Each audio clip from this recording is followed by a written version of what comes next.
amigos de docnews.mx. Muchísimas gracias por acompañarnos una vez más en este pequeño espacio que se llama Alegatos de la Vida. El día de hoy nos acompaña Palmira Flores. Muchísimas gracias por acompañarnos, Palmira. Gracias a ustedes. En este espacio nos gusta conocer un poco más sobre nuestros invitados. Iniciando contigo, nos gustaría preguntarte de dónde eres originaria. ¿Quién es Palmira Flores? Bueno, nuevamente muchas gracias por el espacio para poder platicar un poco sobre quién es Palmira Flores. Bueno, soy representante de la comunidad Triqui en el municipio de San Luis Potosí, originaria de esta comunidad, y nuestro recinto, nuestro espacio de origen se encuentra en el estado de Oaxaca, pero hace más de 30 años migramos del estado de Oaxaca al estado de San Luis Potosí y nos asentamos en este municipio. Pues bueno, ¿qué otra cosa? Soy maestra en asuntos políticos y políticas públicas por el Colegio de San Luis, licenciada en comunicación por la Autónoma de San Luis, y básicamente pues soy una mujer interesada en materializar lo que ya se conoce en la legislación sobre derechos de pueblos indígenas, pero me gusta mucho como el tema de hacer política pública, proyectos para poder pues ya ver en concreto qué es hablar de derechos indígenas en este espacio. Palmira, platícanos, ¿quiénes son la comunidad Triqui? En sí, digo, hablando también un poco de tu perfil en cuanto a que pues los estudios que tienes, también tenemos conocimiento que has tenido la posibilidad de ser servidora pública. ¿Cómo es que siendo tú representante de la comunidad Triqui, en esos cargos que has ocupado, qué has hecho justamente para la representación de los pueblos indígenas? Bueno, creo que en ese sentido el cargo que me vincula directamente con mi representación fue el más reciente, que fui directora de la Unidad de Atención a Pueblos Indígenas del Ayuntamiento de San Luis Potosí en el mes de septiembre del año pasado.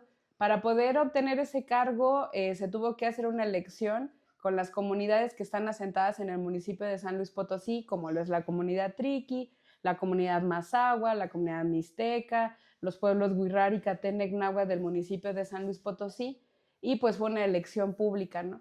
Sin embargo, como toda elección pública, siempre hay controversias, siempre hay a lo mejor inconformidades con el proceso sobre cómo es que se lleva a cabo dicha elección, y pues es por ese motivo que solo pude estar en funciones 6 meses. El Tribunal Electoral decidió revocar el nombramiento y ahora nos encontramos en un proceso de elección, de reposición de elección, para volver a elegir a un titular de esta Dirección de Asuntos Indígenas del Ayuntamiento de San Luis Potosí. Eso es lo que pudiera decir al respecto. He tenido a lo mejor otros cargos más pequeños, diría yo, porque a diferencia de esta dirección que ocupa una titularidad, pues tiene más responsabilidad y mayor alcance. Además de que como se me reconoció dentro del gabinete del presidente municipal, pues fue demasiado visible. En otras ocasiones he trabajado con anterioridad en el Consejo Estatal Electoral, para la extinta Comisión Nacional para el Desarrollo de los Pueblos Indígenas, que fue más como un trabajo de práctica, de servicio profesional, como actividades de la licenciatura en comunicación. Entonces, eso es lo que pudiera decir como de manera concreta. Y sobre qué es la comunidad o quién es la comunidad Triqui de San Luis Potosí, pues es uno de los pueblos que cuenta con registro, que forma parte del Padrón de Comunidades Indígenas del Estado de San Luis Potosí. Esto significa que somos una comunidad conformada, bien ubicada y documentada sobre quiénes forman esta comunidad, dónde nos encontramos, que es en el Callejón de San Francisco, es nuestro lugar de trabajo de todos los días, pero la mayoría de la población se encuentra también en el fraccionamiento El Terremoto y compartimos espacio un poco con la comunidad Mazahua de San Luis Potosí también. Entonces, eso creo que es lo que podría comentar.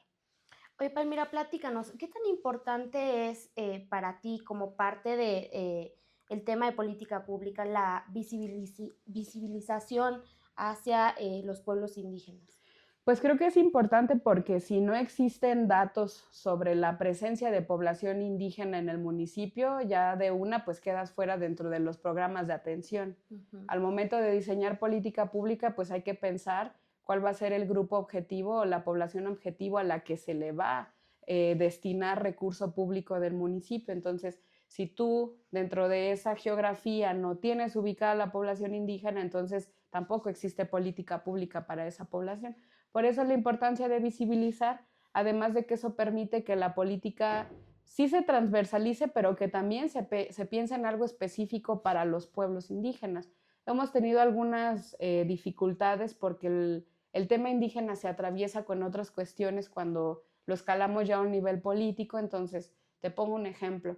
Cuando vienen los días conmemorativos como el Día Internacional de la Lengua Materna, o que ahora se acerca el Día Internacional de los Pueblos Indígenas, las comunidades, como en la mayor parte del tiempo se dedican al comercio, lo que quieren es pues un día donde puedan vender su artesanía o su gastronomía, y lo que quieres es estar en una plaza pública, no que te Claro. escondan, porque entonces el objetivo de visibilizar se pierde. Es como queremos una plaza pública, no sé, el Carmen, Plaza Fundadores, para que la gente que vive o habita el municipio y que son de los lugares más concurridos, pues sepan quiénes son las comunidades indígenas del municipio. Sin embargo, cuando se hacen ese tipo de peticiones, es algo muy triste que se atraviesa con intereses de otros comerciantes, de otras organizaciones, que después van a solicitar lo mismo, pero no con ese fondo de visibilizar la cultura, de defender la identidad, de resignificar el espacio, como lo es para las comunidades indígenas. Entonces, eso nos ha puesto como en una situación de resistencia por parte de las instituciones y concretamente del gobierno en general, de pues generar estos espacios, de formalizarlos. Entonces, por eso creo que es importante visibilizarlo, pero también mencionar que por eso ha sido muy difícil el poder construir acciones concretas para la visibilización dentro de la institucionalidad para que las comunidades puedan ejercer libremente el derecho de manifestación, ¿no? Porque incluso el hecho de invisibilizar a las comunidades o los pueblos indígenas implica también que durante el pasar del tiempo, poco a poco se vaya perdiendo, ¿no? Ese legado cultural que los representa, esa cosmovisión. Si no se visibiliza, pues evidentemente va a llegar en un punto en el que ya no exista, ¿no? ¿Cómo Sí, ves tú claro. esa parte de la pérdida cultural que puede darse debido a esta posibilidad de que se volteen hacia otros lados y no se dé la debida Claro. importancia a las comunidades o pueblos indígenas? Pues es algo muy lamentable porque sí ha pasado. Ahorita nos encontramos en un momento donde el estar hablando de la presencia de los pueblos, el potenciar las reformas que se han estado realizando en materia de derechos indígenas, pues ha generado un interés por parte de la población originaria de autoadscribirse como parte de la comunidad, ¿no? Creo que eso es algo muy valioso porque entonces empieza a surgir esta idea de recuperar y de revitalizar los idiomas originarios, la vestimenta tradicional, la manifestación cultural, pero sobre todo la organización tradicional, que a lo mejor en un contexto de ciudad se ve poco y se empieza a difuminar justamente por lo que tú mencionas, porque si no se visibiliza, entonces las personas no le ven como un sentido, porque cuando estás en la comunidad es algo natural, es algo que haces todos los días, lo compartes, forma parte de la cotidianidad, pero la ciudad te orilla casi a desprenderte de todo eso. ¿Por qué? La educación se imparte en un solo idioma, que es español.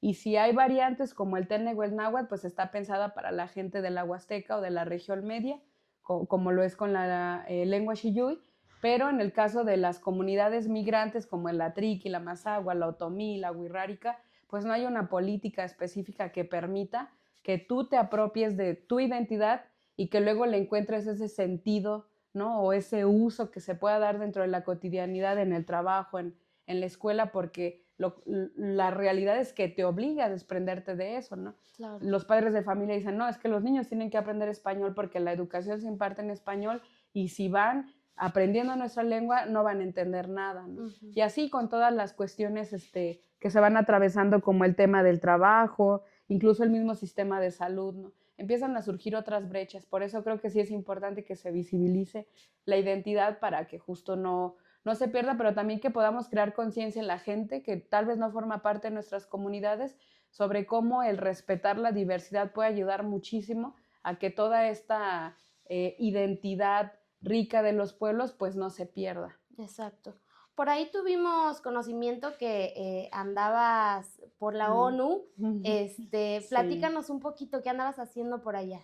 Pues bueno, formé parte de un programa de becarios a nivel internacional, porque este programa busca 10 becarios de distintos componentes, que es español, bueno, el componente hispanohablante, brasileño, francés e inglés.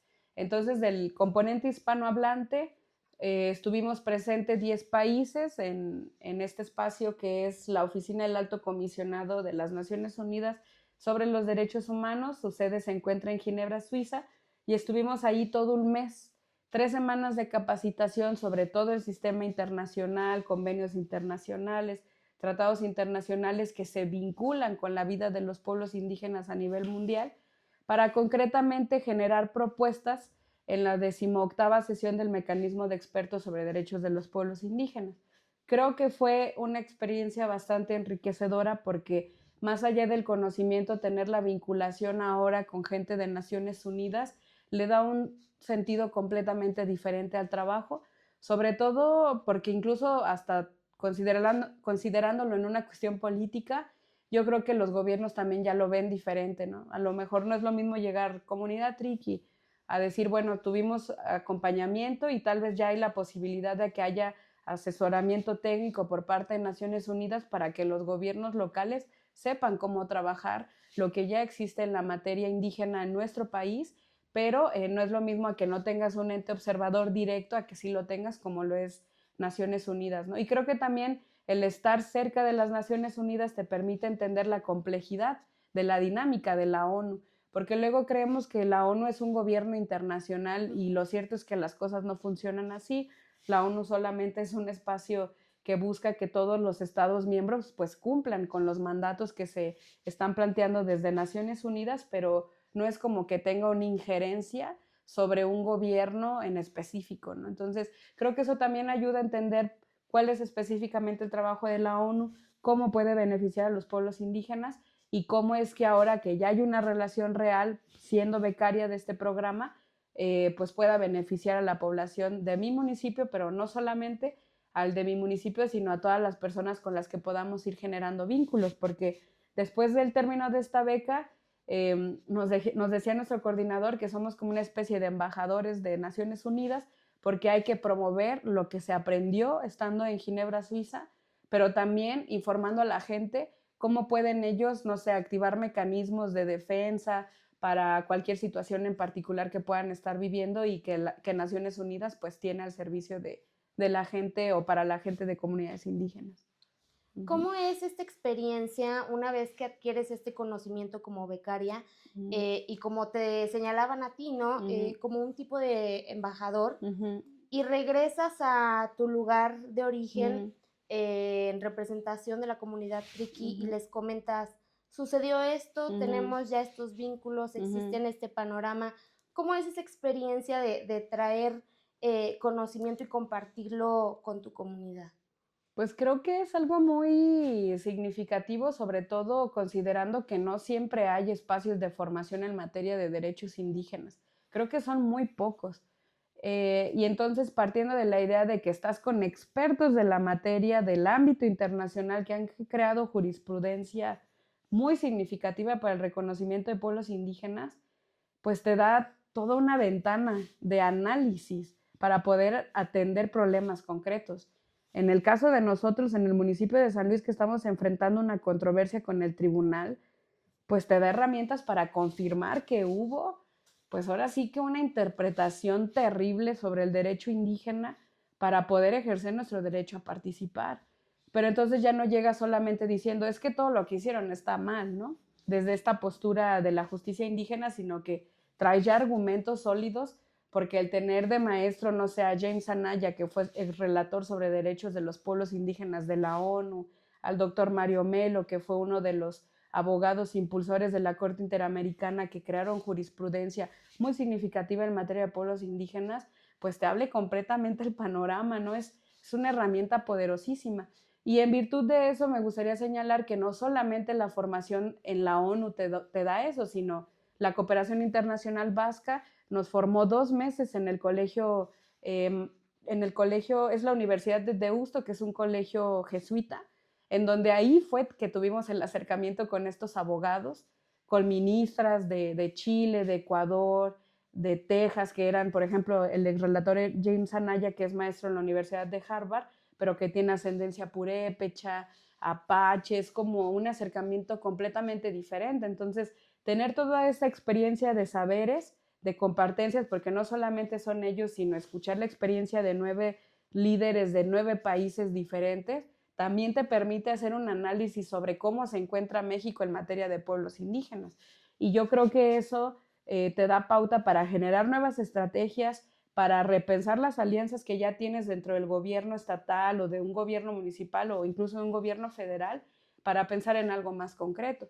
Y nuevamente repito, yo creo que el tener este vínculo con Naciones Unidas sí cambia un poco la dinámica con nuestro propio gobierno local, porque por alguna extraña razón, como que toman más en serio lo que dices, ¿no? O sea, es básicamente estar diciendo lo mismo, pero el hecho de ir a Naciones Unidas, por alguna extraña razón, como que cambia esa dinámica. Entonces, para la gente de la comunidad es algo positivo, pero también eso nos pone a pensar en que tenemos retos para poder,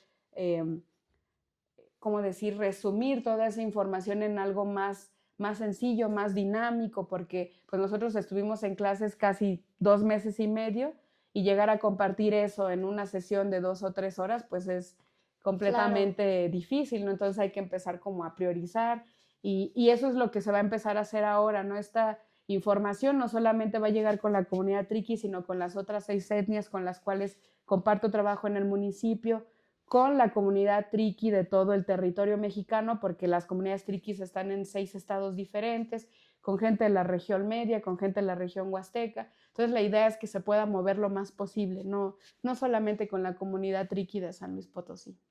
Y justamente la defensa de los pueblos originarios se enfrenta en muchas ocasiones con este pensamiento en el que se cree que por ser parte de un pueblo originario no tienen como el conocimiento suficiente Exacto. Para señalar qué es lo que Claro. se considera que está mal, ¿no? O sea, Sí. como señalas, lamentablemente se necesita como que el respaldo o esa validación de lo que en forma internacional está reconocido, en este caso, por ejemplo, por la ONU, para venir a decir a fin de cuentas, oye, te lo vengo diciendo desde hace mucho, ya tomé el curso.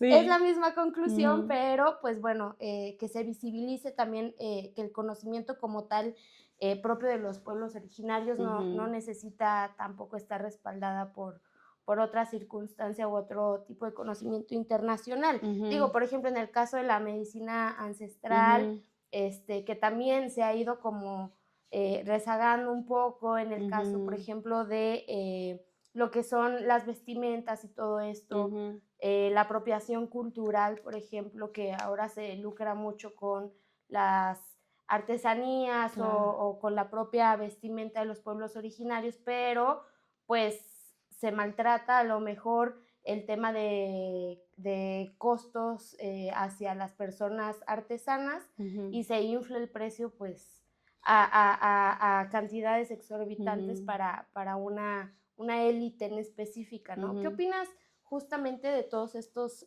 temas que tienen que ver con la defensa de los derechos humanos que tú señalas, has tenido la oportunidad de involucrarte en todos estos años?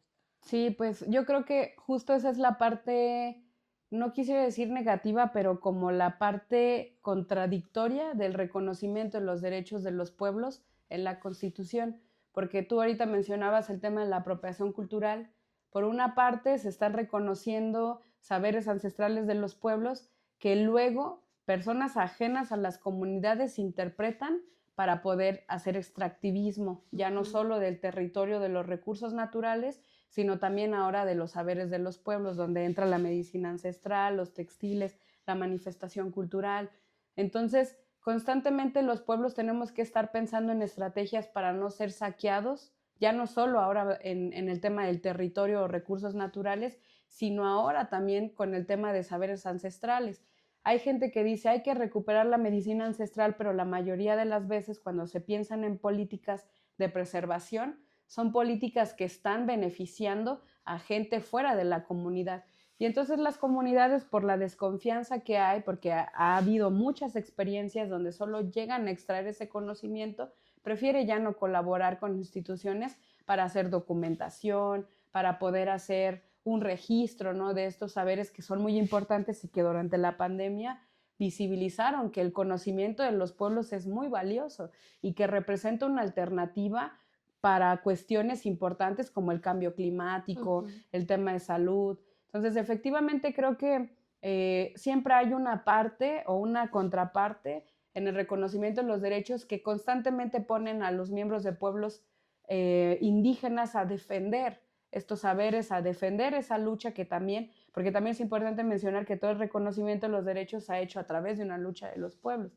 Entonces creo que sí nos deja como reflexionando mucho en qué es lo que tenemos que hacer para seguir protegiendo, ¿no? Porque otro caso muy importante que tenemos ahora es el tema de la usurpación de la identidad indígena, porque se ha estado logrando espacios como medidas afirmativas para que los pueblos puedan participar políticamente, para que puedan tener mayor injerencia en espacios de decisión.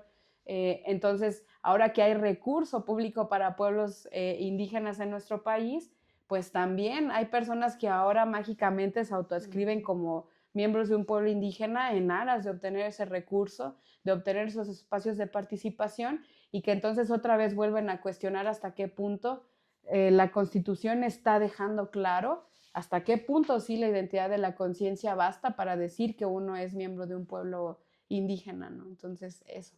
La autodeterminación. Exactamente. Ok. En específico, en este espacio también nos agrada hablar de tecnología, hablar de inteligencia artificial. Entendemos que evidentemente, pues el tema de los pueblos originarios tiene que ver de antemano con una cosmovisión propia de ellos, ¿sí? ¿Cómo afecta o a lo mejor beneficia el hecho de que la tecnología esté avanzando constantemente y de forma acelerada en a lo mejor esta cosmovisión que pudiera tenerse de los pueblos originarios?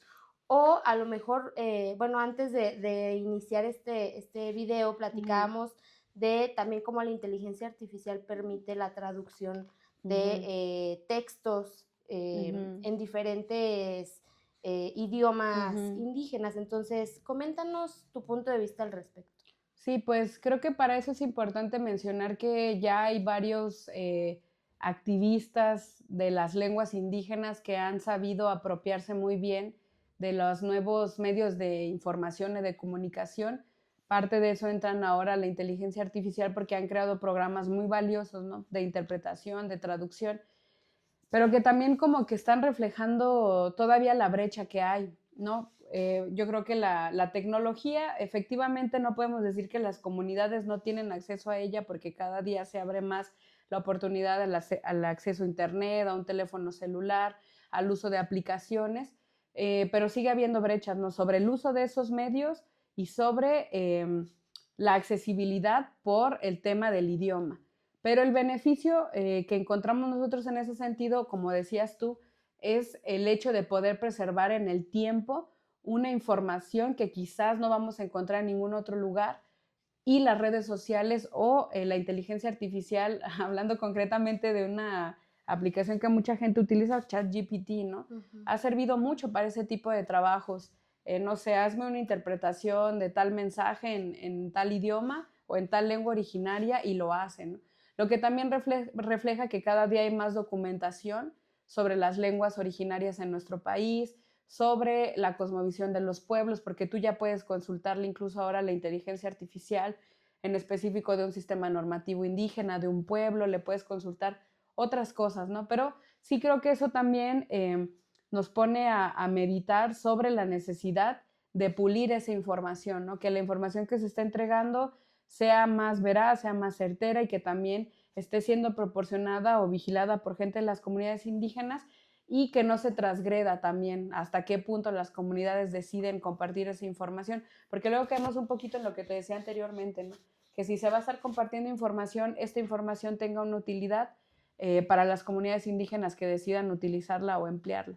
Si al final de cuentas no tiene una utilidad, pues entonces no está al servicio de la comunidad, sino que otras personas están sirviendo quizás de algo que tendría que servir para las comunidades indígenas. Y creo que eso es lo que podría mencionar brevemente. No estoy muy metida en el tema de inteligencia artificial y comunidades indígenas, pero comparto lo que yo personalmente a lo mejor he visto, ¿no? Como miembro de un pueblo indígena. Perfecto. Para concluir, nos gustaría regalarte un espacio con nuestros seguidores para que tú puedas dejarles alguna reflexión o alguna frase que pues a ti te motive, o incluso alguna última conclusión respecto a la defensa de los derechos indígenas.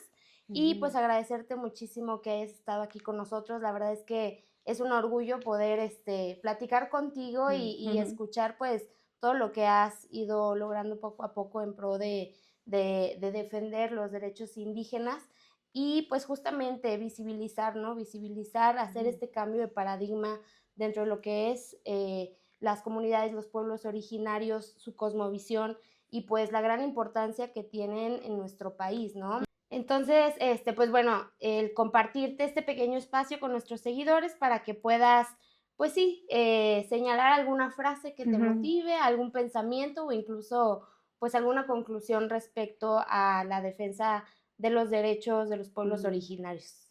Pues bueno, agradecer mucho el espacio, creo que eso es muy importante, poder tener unos minutos para hablar de la realidad de los pueblos del municipio de San Luis Potosí, sobre todo porque somos comunidades urbanas y creo que es importante colocar en la agenda qué pasa con los pueblos que emigran a la ciudad y simplemente recordar que las comunidades indígenas tenemos un principio que es trabajar hacia el camino recto, ¿no? Y todo siempre en aras de un fin colectivo o más bien de un beneficio colectivo para la gente a la que representamos en estos espacios de toma de decisión y de diálogo. Entonces, muchas gracias. Y me pueden seguir en mi página de Facebook como Palmira Flores. Gracias.